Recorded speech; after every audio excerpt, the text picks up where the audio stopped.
Well, hello and welcome to this platform paper called Paying the Piper, There Has to Be a Better Way by Cathy, who's here. Hope you're not getting any reverb. Could I begin by just acknowledging, first of all, Cathy and thanking her for this important work. Thank you, Chris, for that introduction, and I want to acknowledge Fiona Maxwell, who's here as well, and of course Catherine Yu and Lita Brett, who's been incredibly important in this, and I also want to acknowledge David, who's in the second row, because they've all been important in Cathy's thinking. So first of all, Cathy, my name's Judith McLean, for those who don't know me. There are people in the room I don't know. Cathy, I really want to congratulate you on this. I've read it a couple of times now. And when you started around 7 years ago talking about a better way, I must say I was slow to engage, and I have been slow to engage. And that's the thing about change is very hard. And so I wondered, and I'm sure there are people like me in the audience, so I wondered, it's 7 years on since you wrote the last monograph. I wondered if you could talk about that transition and some of the highlights and the lowlights before we actually get into the paper itself. Sure, of course. Thank you. Thank you, Judith. Thank you, everybody, for coming. Yes, 7 years ago I wrote a paper entitled A Sustainable Arts Sector, What Will It Take? And at that time I was looking particularly, it was really driven by the Queensland situation at that time, and a real frustration partly about the language that was being used and the understanding of the concept of the business model and framework in which the arts operated. And I wrote the paper in partnership with a good friend and colleague in the UK, and we came up with a certain set of characteristics for sustainability. A, for a sustainable organisation, and B, for a sustainable sector.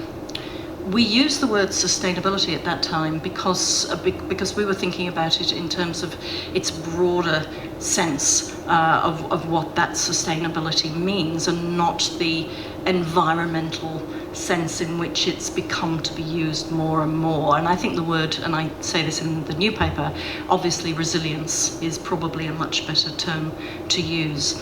And I think we did, if you think about when we wrote it, it was just before, I think it was actually 6 months before, well, it was just before the election of the Rudd government, and it was just before the GFC. So what we were, I suppose, thinking about at that time in terms of the environment was great hope and opportunity with a new government, but no idea what was going to happen in terms of the economy of not just Australia but the world, and the significant changes that were brought about. So I think the last 7 years have kind of been a bit of chipping away and fighting the arguments about how you get to a sustainable model or a more resilient model for an arts organisation, and certainly obviously in the last few months an ecology of a sector that could work positively in the future. So the highlights, I suppose, have been over the last few years certainly the increase in philanthropy and private sector giving to arts organisations in particular, but as I say in the paper, very much focused on a particular group of organisations. There was a lot of positive things, I believe, came out of the dialogue and debate that went into national cultural policy, even though a lot of that wasn't realised. There were a lot of ideas that came out. Significant changes in that time, obviously, in the first part of that 7 years in Queensland. Professionalisation of the sector, real strategic planning around the sector. Some fabulous things beginning to happen, and one of the principal things that happened that came out of that paper and a number of other papers that had been written subsequently was the idea of having to create long-term investment models to create the change that we needed. And lo and behold, after the great change that happened, which was the reframing of the management of the Australia Council and the new board and the corporate plan for the first time, we had the concept of 6-year funding. Before we go there... No, but you said what were the good things that had happened, so we had those that we'd got to that point. So they were the good things that had happened.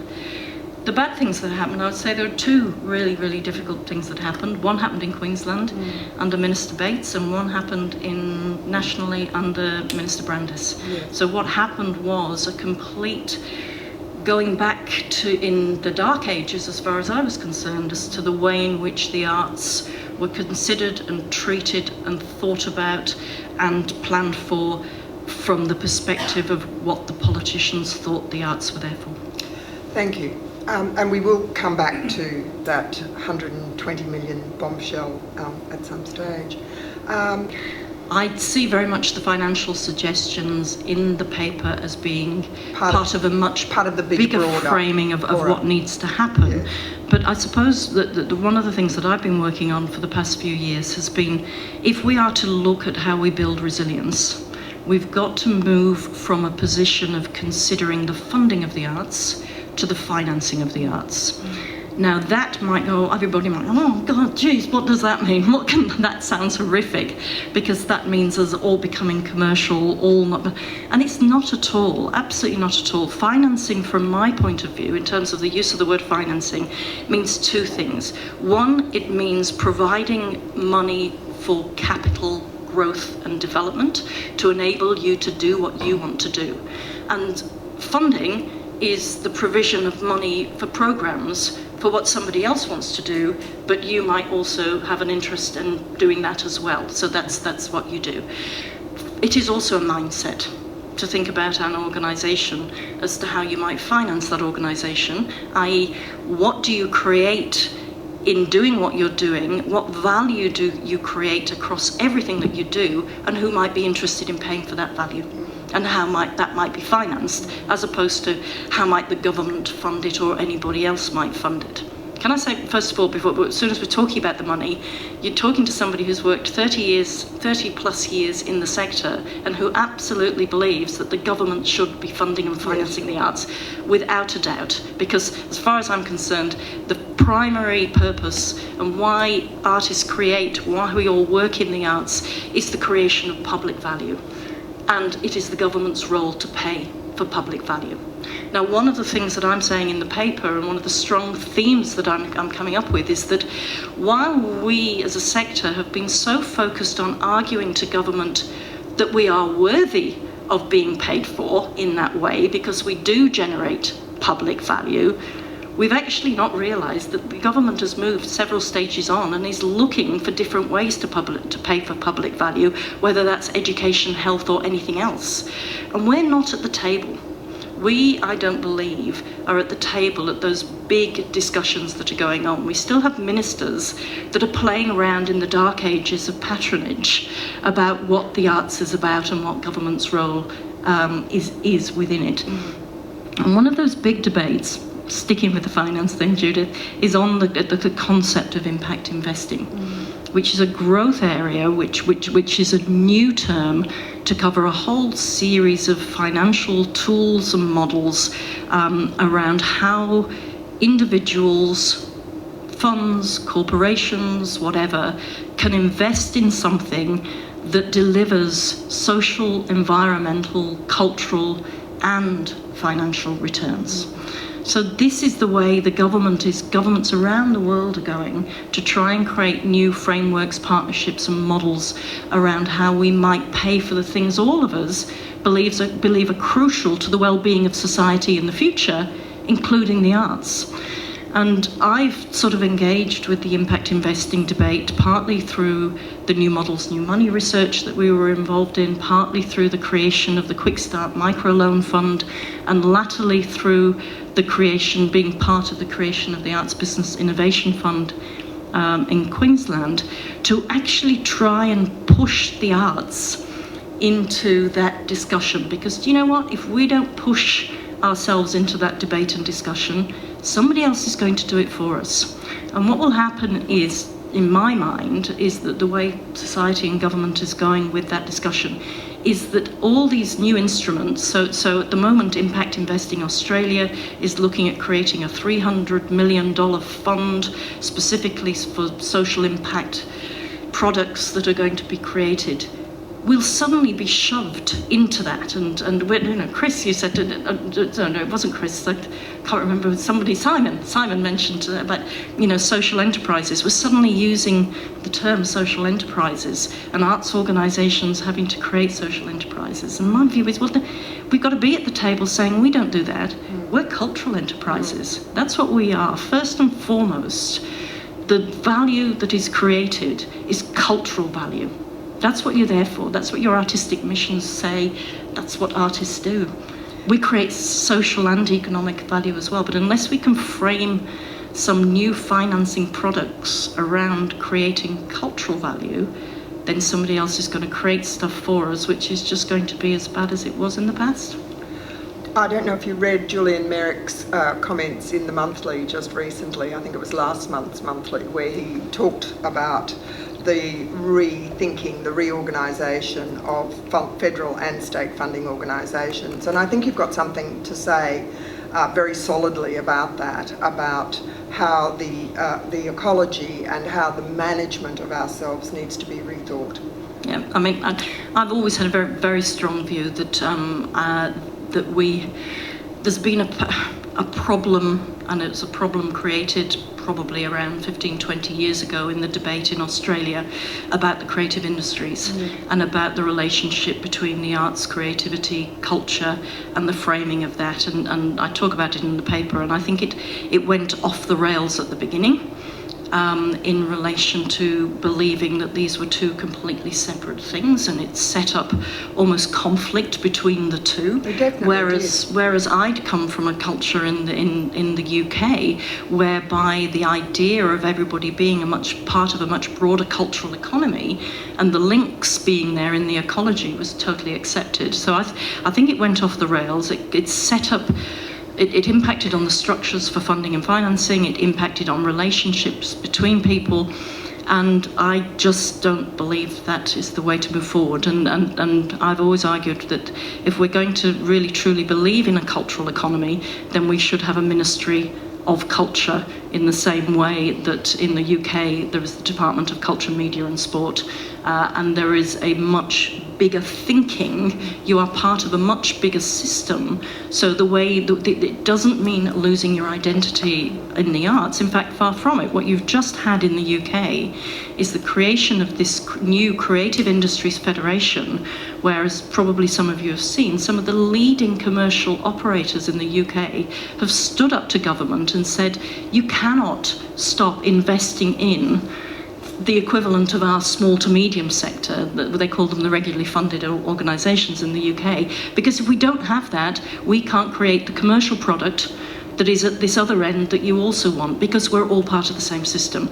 And one of my big frustrations, and I'm going to have to point to him and now say to him, because I'm not frustrated with him, because I have to say, on camera and in front of this audience, Norm Horton and Sarah Moynihan for Feral Arts and the work that they have done on the Free the Arts campaign recently, can I just acknowledge them in relation to the incredible bringing together of the sector that they have done when nobody else was going to do it.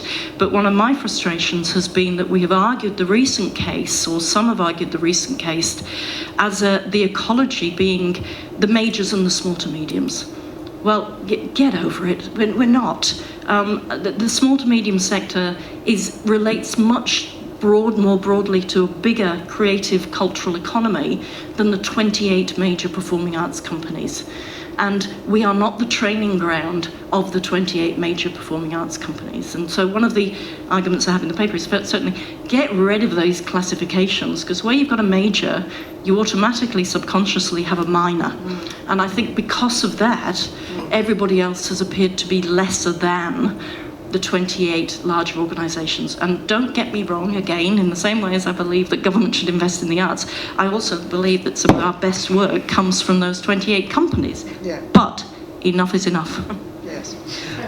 Okay, and my first question was actually when we discussed, it's been a very harrowing time, I know, for the small to medium sector, but I wondered, and please God, it's over and things will change. I wondered though whether in your travels and in thinking about this, if you saw any positives that have come out of any positives that have come out of the Brandis bombshell? Yeah, it always takes a crisis. I think it always takes unfortunately, it takes a crisis to create change.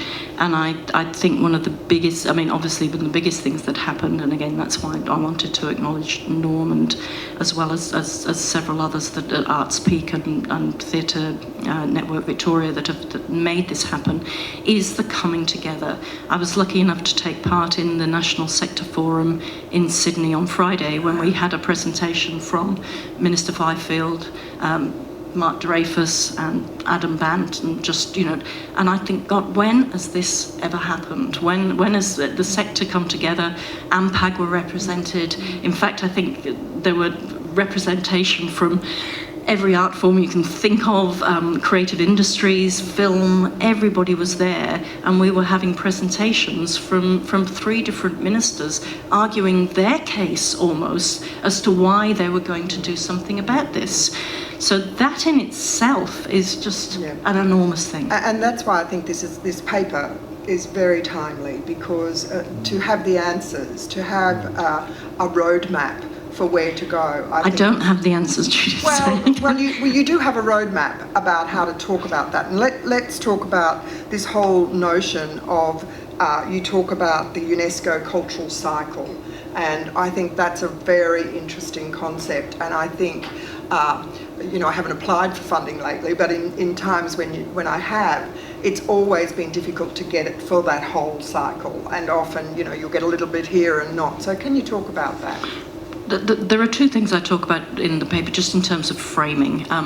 One of them is the UNESCO framing of culture into certain domains of thinking, and the only reason I use that is simply because I think it's really important that we all try to look at international framing, that we can all, if we're going to measure who we are, where we're going, what we've done, let's try to do it. And the UNESCO framework, which I think many of you are familiar with, because it also, thanks to a number of people, found its way into the former National Cultural Policy document, thinks about the sector across a series of domains, incorporates every art form and every dimension of the way in which you're operating, recognises tourism and sport as subdomains and relationships, recognises a whole series of underpinning in relation to education and training, collections, and in Australia's case, Aboriginal and Torres Strait Islander culture, which feed into that. And if you place those domains together with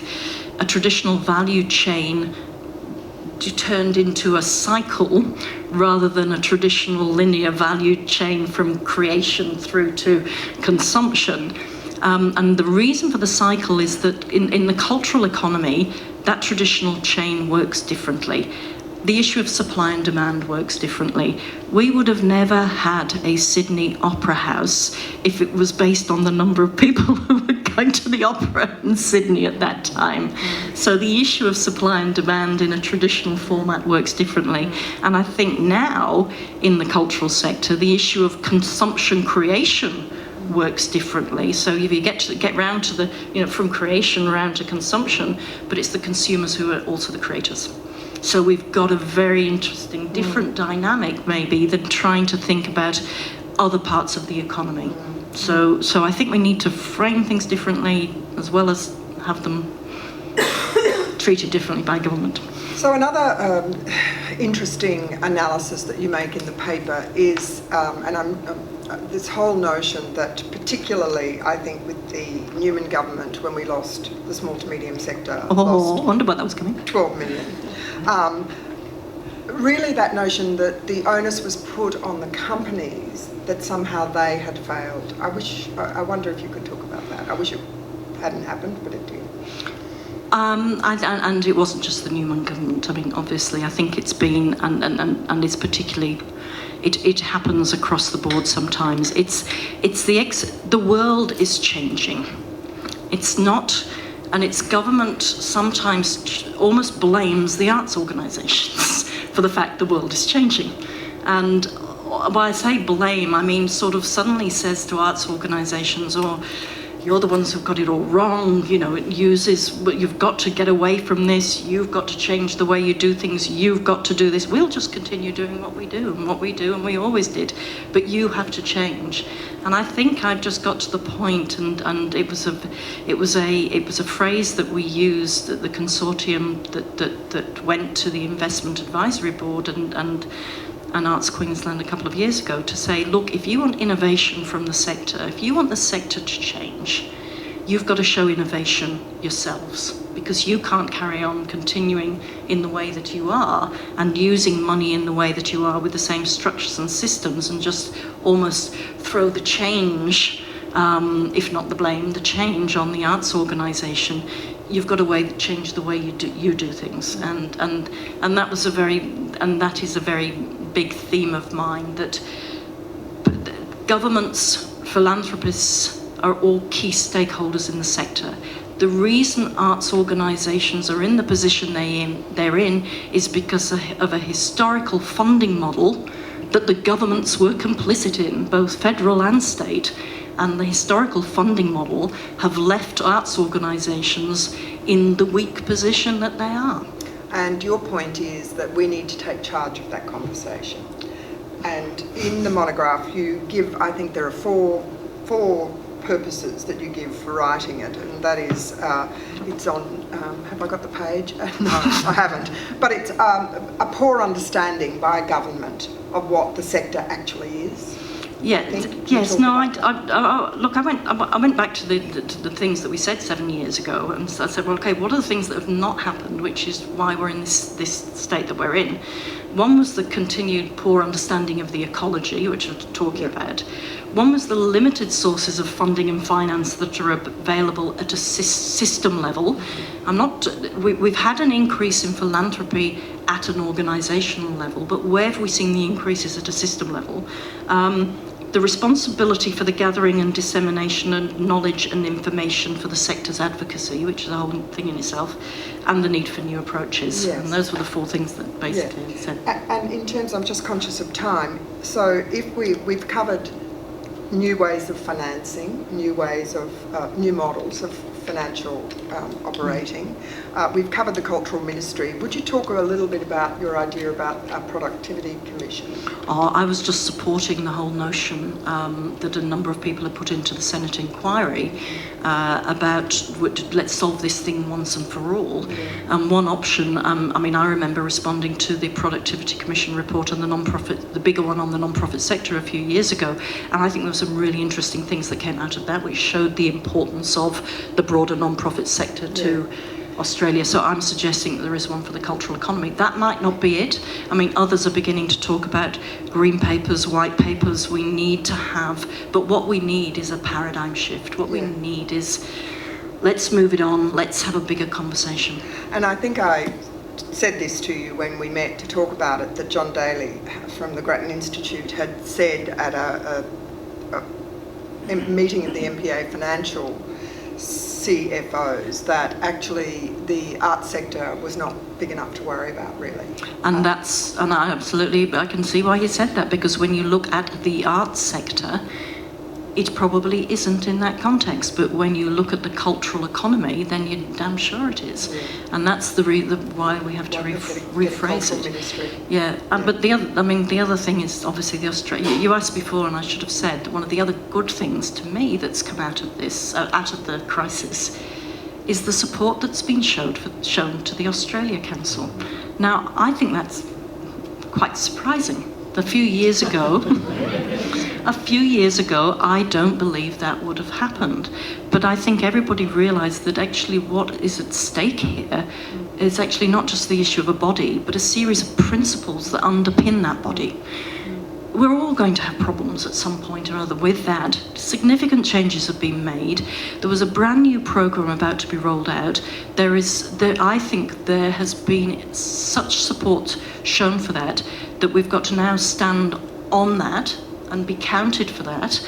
We either want that body for the future. It's coming up to 50 years. We want it. If we want it, let's find a way of strengthening it and stop the argument so that this can't happen again. And if we don't want it, then we have to have something else. But I think people seem to have shown the fact that they want it.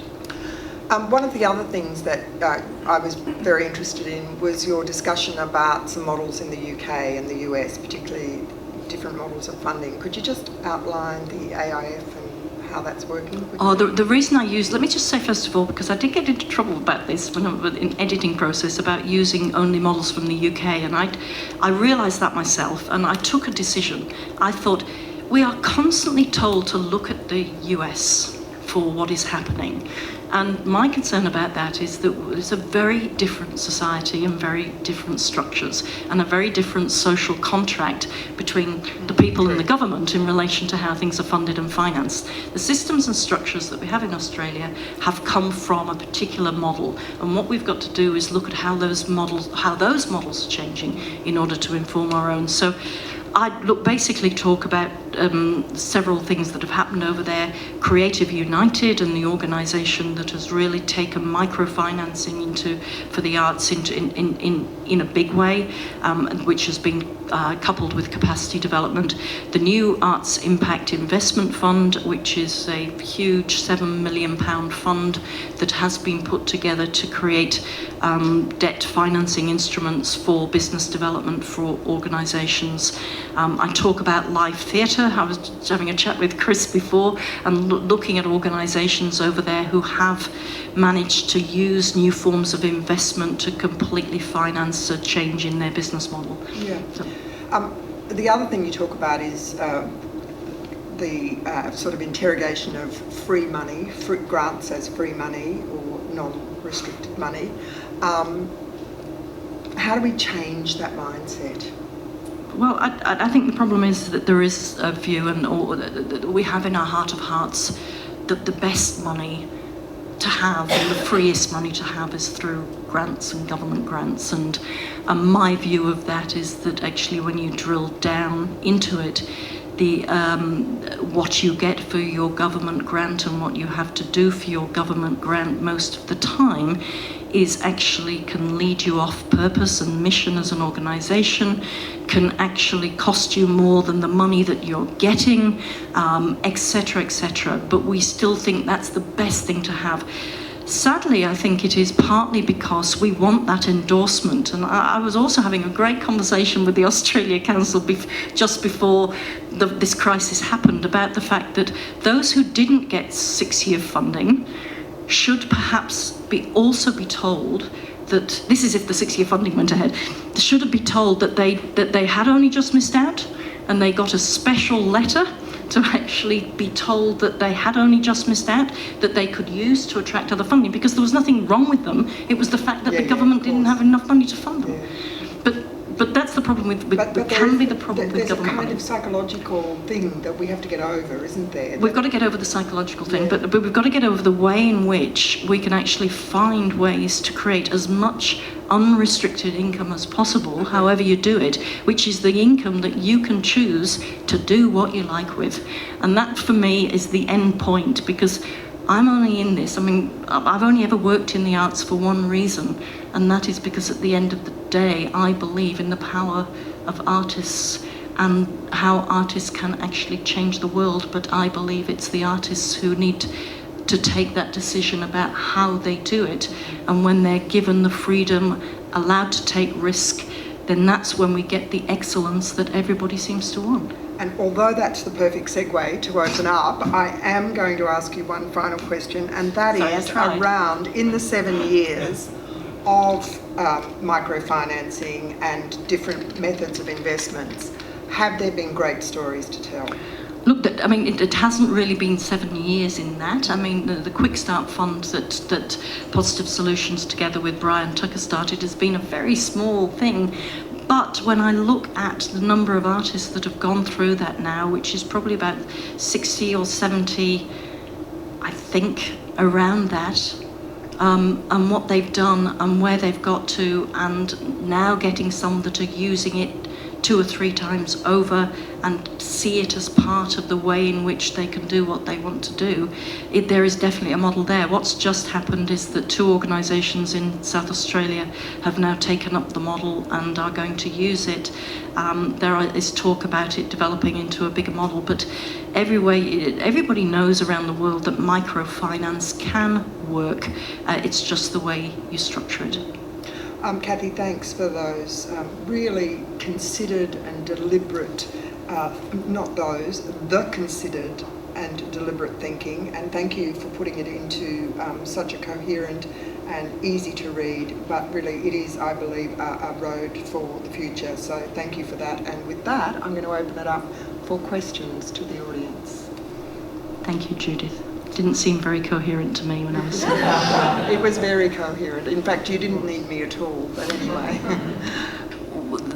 I think the worst thing that happens is that people get pushed into talking about mergers and collaborations with people that look like themselves, and that's not who you should be merging or collaborating with half the time. And I use in the paper, and Vera's here tonight, I use in the paper the example of what's happened with BMAC as an arts organisation and an employment organisation who have come together because A, they share the same values, B, they're working with the same people. And I think the problem is we need to get out of the silos that we're in, and if there is a God and something happening, then there is some work going to be happening over the next year through Board Connect about creating a whole series of new types of networking event, really, because a lot of people are going through change, and there's a lot of value in working with people who don't look like us.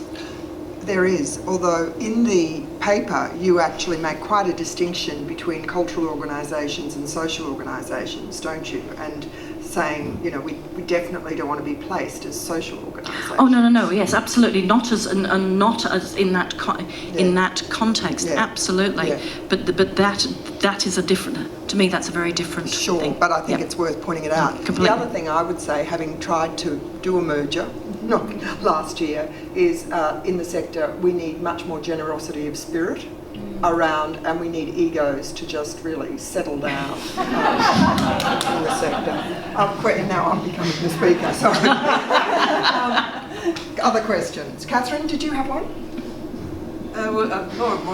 More of a comment, really. What you said about the Australian Council and how surprising it was that the sector came together and demanded that the council be saved. It's always been thus. Every time there's been a crisis, we've come out on the streets and say the Australian Council. But the problem is endemic. It's part of the public service. It's a government instrumentality. Government does things certain ways, and artists do things other ways. And the way we've got round it over the years is that the individuals within the council, are much loved by many people because they do quietly try to do their best for people, but they, in the end, they have to acquit what they do. But Catherine, that's why I called for. I'm sorry, this is Catherine, my editor here. I think everyone knows who actually did, and I have to say, I had to finish writing the paper when I was in Europe, and therefore Catherine did the most brilliant edit on it, and I'd like to acknowledge that. But that's why I call for a different reframing of thinking about how we strengthen the Australia Council. And one of the things that kind of didn't come out in the conversation was that I believe that perhaps a way of looking at it in the future is not having the government as the sole funder of a body like that, because if you look at what's happened, the government here look to the UK for the way the UK are doing things. So they are going to be looking at what changes Cameron is making and all the decline in arts funding. Well, look at the stats. That has more than been met by the increase in lottery funding. We do not have a national lottery. We don't have another funding source. We don't have an endowment for the arts in the same way that the Canada Council was set up with. When the Canada Council was set up, it was set up with a major endowment which funds a lot of the individual artists and other things. National Arts Sector Day in Sydney on Friday, and AMPAG were there. as were, as I said, representatives from everywhere. I think that, and it's one of the calls I have, that is going to come from that group of people that were there, and there are already plans afoot and things being suggested as to moving that forward. My gut feeling about that is we can't expect government to necessarily fund that and to actually think that's the way it's going to work. I think it is up. We have had this crisis. We have had this incredible kick. We are on a bit of a wave. Let's find some partners to work with us to keep that debate going. The Australia Council came as part of at the end of that day, and everybody fed back to them exactly where the key areas were, which happened to match some of the key areas in the paper around advocacy, around funding and financing, and around creating a vision for the sector for the future and where we want to go. And I really truly believe, I mean, there's already a Queensland Arts Advocacy Group being created, and I really believe that we've got to keep pushing that. And yes, I believe that it's got to be the majors and everybody else together. But I mean, as I say in the paper, I think we have to get rid of the terminology in order to move forward. Cathy, one of the things I found a bit frustrating in the thinking about this is that, in fact, when you get right down to it, the Australia Council has the capacity in its legislation to do most of the things that we want it to do. So, to set up a foundation, to administer loans, to pioneer some of the new ways of new forms of finance. What's the barrier? Like, why is that not happening, and how is that going to change? Well, I think about 18 months ago, somebody wrote a platform paper called "It's Culture Stupid," and I think in that paper, I think that is but what you outlined in that paper was exactly the issue about government and understanding the arts. And the problem is that even though those things might have been defined in legislation, it doesn't mean that anybody working in the ministry, let alone the politicians themselves, have really got to grips with what that could mean. But unless we as a sector understand that and say we want to move this forward, we want this change to happen, it's not going to happen. It's still going to come back to being a plaything.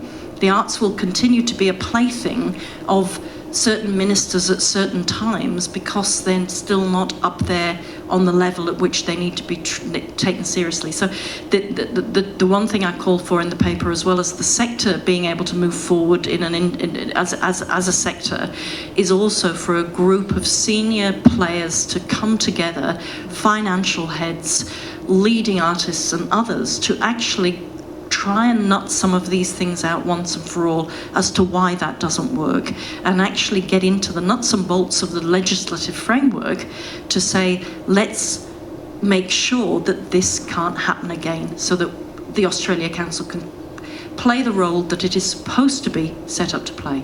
And can I suggest, Cathy, or ask for comment on this, that grants equals paternalism in a way, and that moving out of that model of funding means that people will be more able to influence.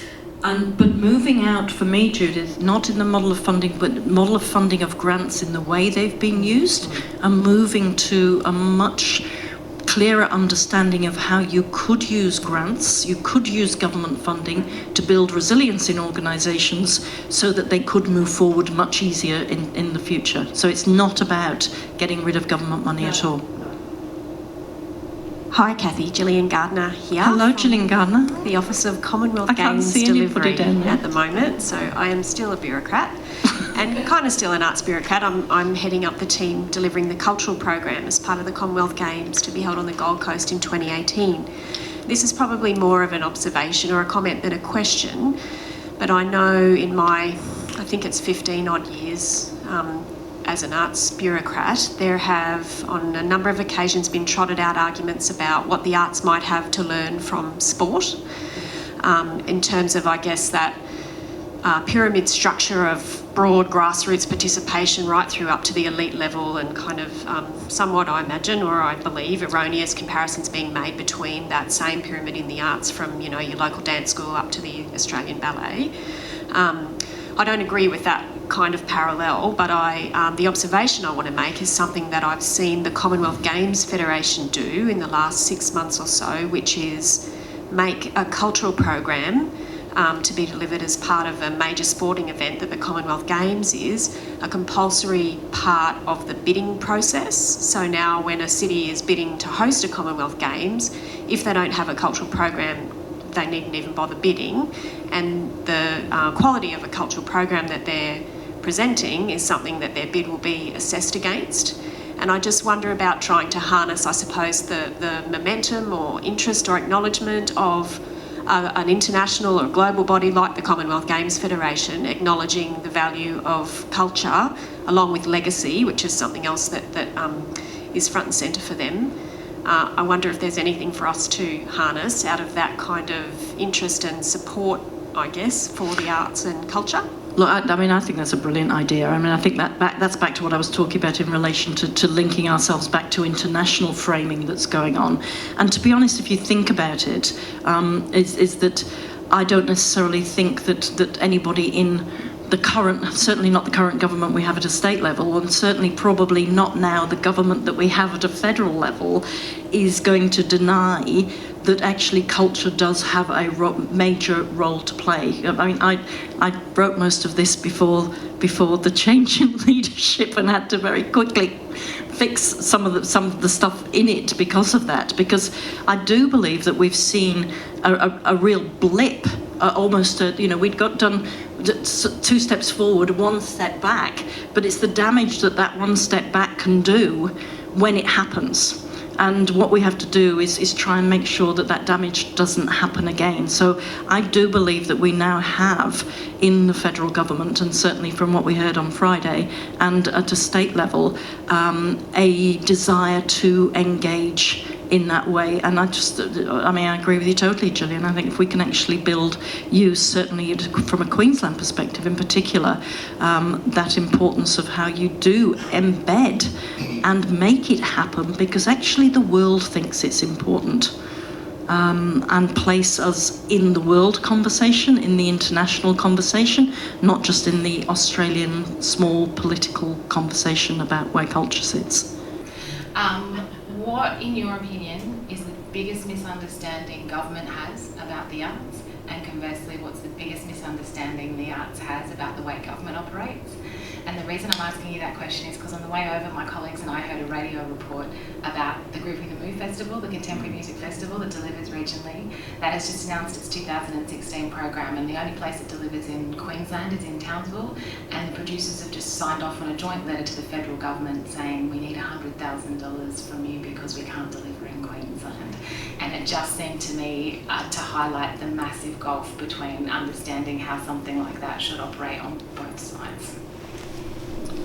The biggest misunderstanding of the government has about the arts. I leapt in my head to the misunderstanding that they have about why they're funding arts organisations, which is that they don't realise that they're actually paying for a service. They think they're funding them to actually grow. So after 20 years, when an arts organisation is no stronger than it was 20 years before, they don't understand why, but we've been giving them all this money, all this time. Surely they don't need us anymore. Well, you've been giving them the money to deliver a whole series of services, not to build the business of the arts organisation. Then the other biggest problem of understanding is that they're only there to achieve another aim of government, not that they exist in their own right, and that culture has a significant role to play in public value across all its cultural, artistic, aesthetic, social and economic framing. Yes, they don't tell doctors how to doctor. No, certainly not. And then the biggest misunderstanding that the arts have for government, probably that issue that Judith mentioned before about thinking that this getting government money gives me a right to exist. because I get some money from government, I must be good at what I do. I must have a right to do what I do. And I think that I can understand why that is, absolutely. And I think we need to continue a system that does that, but not in the current way so that when you don't get that money, you feel lesser to the other being that did get the money, and because that's not the way the world works. I want to pick up on Gillian's point, Cathy, and just ask you, I know you've been on the Board of Tourism and Events, and I know that, Events has a $30 million budget, and I know it's about different things, but are there opportunities there as well that you can see? In the tourism and events debate? Yeah. I mean, I know you're quite critical in your paper around, where we went at one stage. But I suppose I'm asking because I do see that there is opportunity, particularly in regional communities. Oh, good, absolutely. I mean, I've just been working, but spending the last two out of the last 3 weeks in the Northern Territory working on the territory cultural policy, and you actually think about why people come to this country, why people travel from one state to another. It's not to see something that they can see in their own town. It's not to see something that they can watch on the telly every night. It's actually to do something different and to see new things, hear new stories, have a different experience. So absolutely, but that's what it's about. It's not about importing things that everybody thinks people want to see. It's about creating, investing in and building on the culture that is there and allowing that to frame itself in a way that is going to be of interest to the tourist of today, not to a concept about what a person of yesteryear might have liked to do. And I think there's so much research coming out about that now. And certainly, because obviously I've done quite a lot of work within with the Indigenous arts sector and thinking about the difference between the sort of authenticity that people want and the reality that people want. It cannot be created by thinking about the arts in an events context. As you and I know, Judith and I sat on the board together.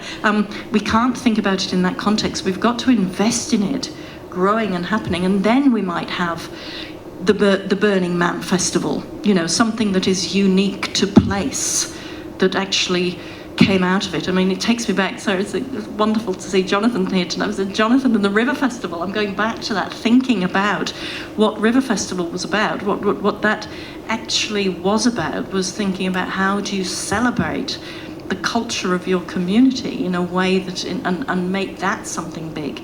And many years ago, I used to be the director of the Festival of Comedy in Liverpool in the UK, because that's where all the comedians came from. And so we created a Festival of Comedy to actually show why you would come here, because it was about Scouse humour and the understanding, Scouse meaning Liverpudlian, the understanding of what made the culture of that community. Okay, so I'm going to finish with asking you to do a 7-year future projection, Cathy. And in 7 years, when you write your next platform paper, what do you think we'll be celebrating? And I won't ask you for the challenges, but what do you think we could, justifiably and realistically achieve in the next 7 years? That Cathy isn't writing another platform paper because she doesn't have to, and I think that's that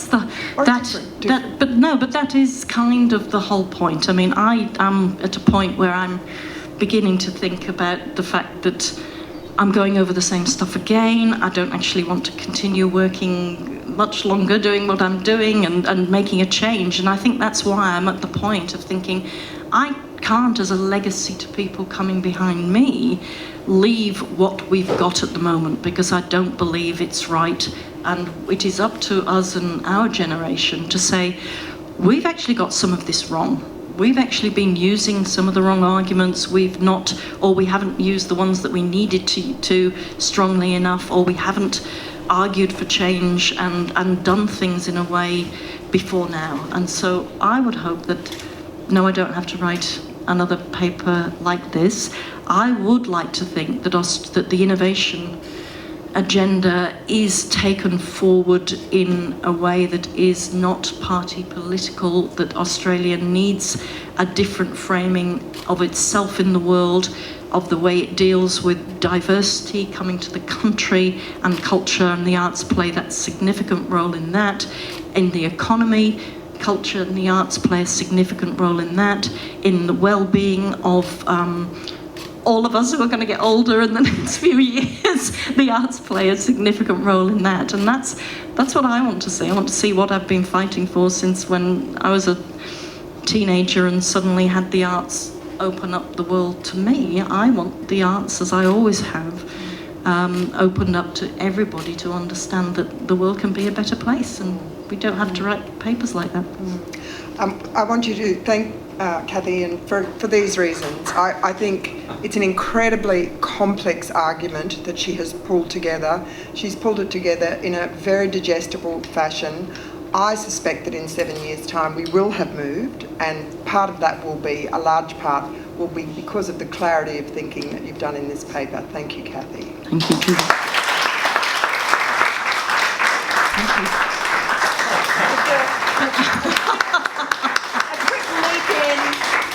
We are, on behalf of everyone here tonight, on behalf of the arts sector in Brisbane, Queensland and nationally, Cathy, for a fabulous paper, but also the amazing work that you have done in seeding debate, fostering discussion, keeping us all on our toes in ideas, but also rolling up your sleeves and diving right in there and on so many levels. A huge, huge thank you. Do that. Sorry, I need to do quick. We need to introduce Catherine to say a few words to close everything off. But there are several people in the room I do need to thank tonight. There were two people who read the paper as I was reading it. One was David Fischel, sitting there in the second row, and the other was Mark Fenton. And I don't know if Mark's here, but I'd like to thank him and the support that he gave in making sure that the Queensland story was written in a way that wasn't going to get me in trouble. And I thank Mark for that. And also, obviously, to Lita Brett, who I could not have done this without, and to Catherine Brisbane, because what you do with platform papers, and it can't be said enough, and what you've done in your work, Catherine, to keep these discussions going, and the knowledge and the history that you have. If you're not a subscriber to Currency and to platform papers, please be one now, tonight. You can sign up outside. So thank you, Catherine, for everything and for editing my paper. It's funny, you've taken the words right out of my mouth. Yes. And thank you all very much for coming. I want to thank the Powerhouse for allowing us to come here, and Chris Stewart in particular, and Judith for being such an excellent conversationalist with Cathy. It was a very to the point, well executed conversation, and we all enjoyed it very much. And Fiona Faxwell and Jane O'Hare, who worked very hard to get this this launch together. So thank you all. I just have to briefly say something about the fact that the Currency House is coming back to Brisbane on the 24th of November with a breakfast to the business community and arts management at QPAC at the Lyrebird restaurant. There's a notice about it I've left on the table out there with the details. Our speaker will be Michael Lynch, whom you may. He's been for 7 years in Kowloon in Hong Kong, heading this extraordinary cultural district, the biggest in the world, so I believe. And he's come back because his wife is ill, so it's not quite finished yet. But it's been a huge job. Before that, he did an equally large job expanding the South Bank in London. And before that, again, he was head of the Opera House, and I knew him when he was on the board of the National Playwrights Conference back in the 80s, and have watched his career with amazement. He speaks very strongly about about the arts and his experience in Australia and abroad. And I know he's going to give us a terrific and challenging talk on the 24th. So if you'd like to book for it, you can do it on the Currency House website. It's quite simple. So we look forward to seeing you there. And if you're interested in our work, just look at the website and put your email into it, and we'll send you news of our activities. And that's about all I have to say. So thank you very much for coming.